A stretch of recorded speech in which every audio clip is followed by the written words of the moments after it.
While more Americans are seeking therapy than ever before, many people are being matched with the wrong therapist. 98% of Two Chairs clients find the right therapist on the first try.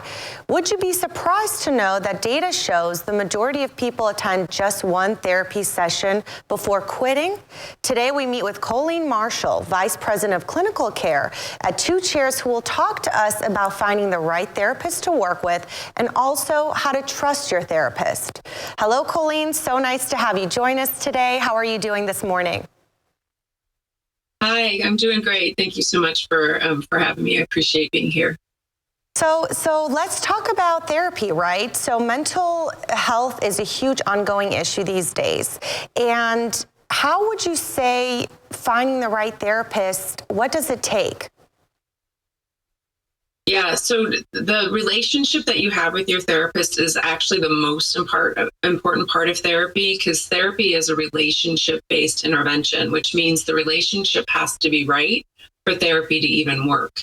And what's hard about that is it's really hard to know how to find the right therapist. It's one of the reasons at Two Chairs we created the matchmaker session and our algorithm to make sure that we're taking that guesswork out of finding the right therapist, because it really comes down to personal preferences. Things that might be important to me in a therapist might not be the same things that are important to you. So it's really finding a therapist that you feel like you can work on mutually established goals together, that you can give feedback to your therapist and that they're receiving that feedback and adjusting their care based on your experience of therapy. And also attending to any relationship issues that might be coming up. All of those three things are what the American Psychological Association says are critical to having a strong therapeutic alliance with your therapist. And I guess one of the main concerns sometimes is people will do therapy. They will do it in the long run or even after a couple of sessions. Why is it that people opt out of therapy eventually? And even though they might be struggling, they seem to opt out and it might take them a while to get back into it, or they just completely disregard therapy all along?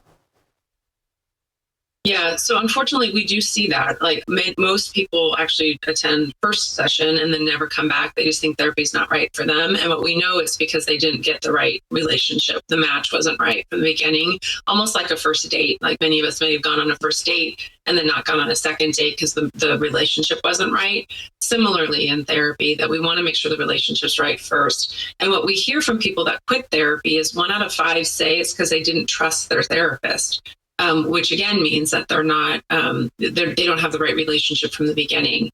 And what's sad about that is we know about 50% of people that do seek treatment need about 15 to 20 sessions to actually see meaningful improvement in what they're looking for therapy for. So staying in care for a longer period of time is important for you to actually get the benefits from therapy. And you did, and just one more question, just kind of for people out there, you did mention about the Two Chairs, where can people go find more information about that? Yeah, so twochairs.com is a great place to go. It'll tell more about our matchmaking and our company and our system. We are live in California, Florida, and Washington, so you can also schedule a matchmaking appointment directly on the website. And we're coming to other states this year, so we'll likely be in your area soon. Okay, well, thank you so much, Colleen, for joining us today. And we will be right back after this break.